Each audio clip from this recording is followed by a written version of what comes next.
Assalamualaikum. Waalaikumsalam. Silakan masuk. Wah, Ibu senang sekali berjumpa denganmu. Nampaknya seperti ada sesuatu yang penting sehingga kamu menemui Ibu. Iya Bu, mohon maaf sebelumnya. Apakah Ibu memiliki waktu luang hari ini? Kebetulan hari ini Ibu tidak punya banyak kegiatan ataupun janji dengan orang lain. Bagaimana? Apakah kamu ingin menyampaikan sesuatu pada Ibu sekarang?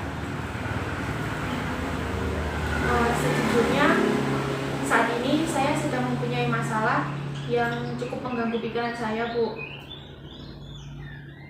Kamu menyampaikan bahwa sedang menghadapi masalah yang cukup mengganggu pikiran kamu.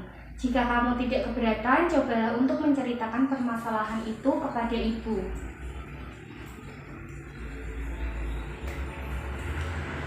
Sejujurnya saya bingung Bu. Saya harus memulai cerita saya dari mana? Karena permasalahan ini sudah berlangsung cukup lama Bu. Oh, jadi masalah tersebut sudah berlangsung selama beberapa hari. Pasti Lia merasa sangat tidak nyaman, bukan? Ya Bu, benar. Saya merasa tidak nyaman. Ibu bisa mengerti bagaimana perasaanmu, Nduk. Oleh sebab itu, cobalah kamu ceritakan kepada Ibu apa yang menjadi persoalan. Saya merasa kesulitan dalam belajar Bu akhir-akhir ini. Saya sangat sulit berkonsentrasi saat belajar, bahkan minggu yang lalu saya mendapatkan nilai mata kuliah yang sangat jelek Bu. Oh ya, lalu bagaimana, Nduk? Saya benar-benar merasa bingung Bu. Terkadang saya juga iri kepada teman-teman saya saat saya mendapatkan nilai jelek, sedangkan teman-teman saya mendapatkan nilai yang bagus. Jika boleh Ibu tahu apa yang menyebabkan timbulnya perasaan seperti itu dan malu terhadap teman-temanmu, Nduk? Saya merasa malu Bu dengan keadaan saya. Bahkan terkadang saya merasa kecewa dan bingung terhadap diri saya sendiri. Hari ini pun saya mendapatkan nilai yang jelek, sedangkan teman-teman saya mendapat nilai yang bagus. Lalu jika kamu merasa bingung dan kecewa pada diri kamu sendiri serta malu terhadap teman-temanmu, apa yang biasanya kamu lakukan, Nduk? Saya lebih banyak di kelas Bu. Saya merasa minder dengan teman-teman saya yang prestasinya sangat bagus. Terkadang saya juga sering melamun dan sendiri. Ibu sangat memahami bagaimana perasaan kamu, Nduk. Tetapi apakah dengan kamu menjauh dari teman-teman dan hanya terdiam di dalam kelas menjadikan perasaanmu menjadi lebih baik? Tentu saja tidak Bu.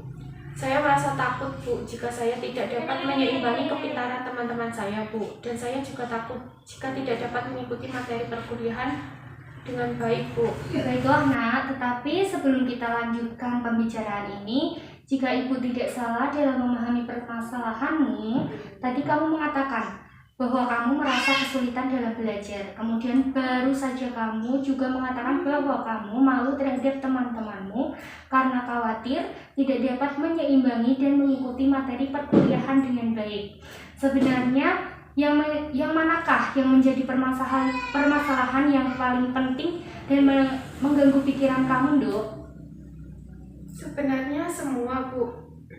Karena kedua permasalahan ini benar-benar membuat saya merasa terbebani. Tetapi memang yang paling penting sebenarnya adalah masalah yang berkaitan dengan kesulitan belajar.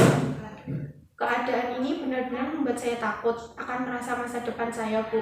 Saya takut jika tidak berhasil dalam kuliah ini, dan saya juga tidak ingin membuat kedua orang tua saya merasa kecewa Bu. Baiklah nak, ternyata kamu sudah mampu memahami permasalahan yang sedang kamu hadapi saat ini. Iya Bu, saya sudah paham. Tetapi terkadang saya masih bingung apa yang harus saya lakukan untuk menghadapi permasalahan ini. Sekarang begini nak, bukankah yang menjadi niat dari tujuanmu mengikuti perkuliahan di kampus itu adalah untuk belajar dan menuntut ilmu, bukan? Iya Bu, itu memang tujuan saya kuliah di kampus ini, yaitu untuk menuntut ilmu dan belajar sebagai bekal masa depan saya kelak. Kamu mempunyai niat dan cita-cita yang bagus, Nduk. Ibu sangat senang mengetahui niat itu. Lalu, sudahkah kamu memiliki cara untuk mengatasi permasalahan itu? Saya benar-benar masih bingung, Bu. Oleh sebab itu, saya datang menemui Ibu untuk meminta bantuan untuk dapat menyelesaikan masalah yang saya hadapi ini. Baiklah, Nduk. Jadi begini, Ibu memahami bahwa keadaan yang seperti ini bukanlah hal yang mudah untuk dijalani. Akan tetapi sesungguhnya kamu tidak perlu merasa malu dengan keadaan saat ini. Kamu harus tetap semangat dalam memperbaiki cara belajarmu. Kenapa begitu, Bu? Coba sekarang kita pikirkan dan renungkan hal ini bersama-sama. Kamu masih diberi kesempatan untuk dapat mengikuti kuliah di kampus ini. Bukankah itu hal yang sangat luar biasa? Tidak semua orang memiliki kemampuan itu. Kesempatan untuk menempuh pendidikan lanjutan, banyak anak-anak di luar sana ingin meneruskan pendidikan mereka ke perguruan tinggi, tetapi gagal disebabkan oleh banyak faktor yang menjadi penyebabnya. Tetapi tidak demikian halnya denganmu. Kamu masih dapat kuliah dengan lancar sampai saat ini, bukan begitu, Nduk? Iya, Bu, apa yang disampaikan Ibu memang benar. Ibu yakin jika kamu berusaha semaksimal mungkin, kamu akan dapat mencapai tujuanmu dan mewujudkan cita-citamu. Jangan merasa malu dengan temanmu. Kamu pasti bisa memperbaiki prestasimu, Nduk. Teruslah belajar dan biasakan untuk menyesuaikan dengan lingkungan agar kamu dapat berkonsentrasi dengan baik saat kamu belajar. Serta mintalah dukungan kepada orang tuamu untuk tidak menyalakan TV saat kamu belajar, bila memang itu menjadi salah satu faktor kamu tidak dapat belajar secara maksimal. Iya, Bu, mulai saat ini saya akan melakukan seperti yang Ibu katakan. Tapi bagaimana saya harus menghilangkan rasa malu saya dalam bergaul dengan teman-teman saya, Ibu? Ibu rasa tak akan ada masalah yang berarti, Nak. Karena segala sesuatu tergantung pada diri kita sendiri. Jika kita mampu membawa diri kita dengan baik, maka semua orang pun akan menerima kehadiran kita dengan baik. Cobalah untuk membuka diri, Nak, dengan bergaul dengan teman-temanmu dan bergabung dengan teman-temanmu. Jangan menarik diri dari mereka, Nduk.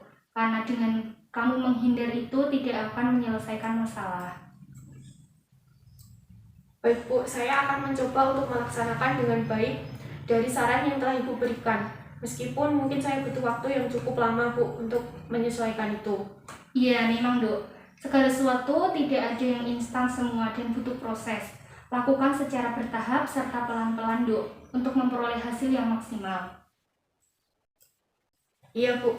Sekarang saya sudah paham dan mengerti apa yang harus saya lakukan, Bu.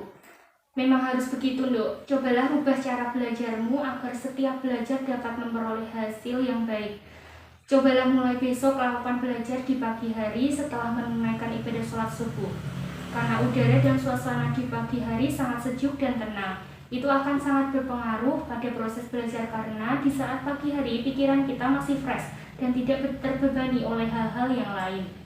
Iya, Bu. Mulai besok pagi saya akan mencoba saran dari Ibu. Yakinlah, Dok, kamu pasti akan bisa berhasil dan dapat meningkatkan prestasimu kembali, Dok.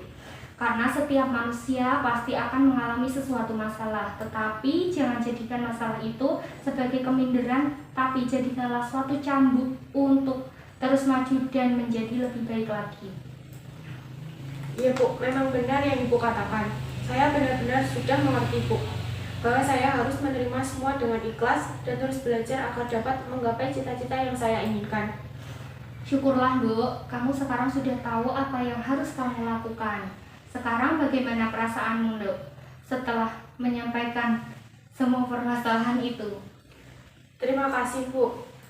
Sekarang saya sudah merasa lega dan lebih tenang, Bu. Dengan saya bercerita kepada Ibu, beban saya menjadi sedikit berkurang. Baik, apakah ada lagi yang ingin kamu sampaikan, Dok? Saya rasa tidak ada, Bu. Terima kasih banyak atas waktunya dan nasihat yang Ibu berikan kepada saya. Saya mohon pamit dulu, Ibu. Baik, Dok, sama-sama, Dok. Kalau begitu, permisi, Bu. Terima kasih. Selamat siang. Ya, baik. Assalamualaikum. Waalaikumsalam.